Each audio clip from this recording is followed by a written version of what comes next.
ఈ వీకెండే big boss హౌస్లోకి stage మీదకి వచ్చేసిన నాగార్జున గారు రతికని చూస్తూ ఆట పెట్టేసేస్తూ, నువ్వు పేరెంట్స్ని కాకుండా ఎవరైనా మిస్ అవుతున్నావా అని అడిగినప్పుడు, నేను పాట పాడేవారిని చాలా మిస్ అవుతున్నానంటూ ఎమోషనల్ అవుతూ వచ్చిన రతిక.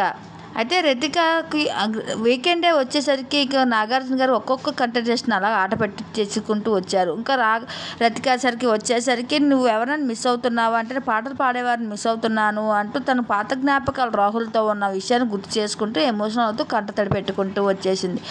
ఏంటి బిగ్ బాస్ హౌస్లో 2 లవ్ ట్రాక్లు ఉండగా నువ్వు వేరే వాళ్ళ గురించి ఆలోచిస్తున్నాక పక్కన పల్లవి ప్రసాద్ గౌతమ్ ఉన్నారు కదా అంటూ తనని ఆట పెట్టించేసుకుంటూ వచ్చాడు నాగార్జున. అయితే బిగ్ బాస్ హౌస్లో 13 మంది కంటెస్టెంట్స్ ఉన్నారు. ఇందులో తిరిగి రాని వాళ్ళని నేను లెక్క చేయను అంటూ రాథోడ్ గురించి చెప్తూ తను వీకెండ్ తను కూడా ఆట పెట్టేసుకుంటూ, తెలుగు కూడా నీకు పూర్తిగా మాట్లాడడం రాదు కదా, అందుకే నేను లెక్క చేయట్లేదు అంటూ రాథోడ్ కూడా చెప్పుకుంటూ వచ్చాడు వీకెండ్ నాగార్జున గారు.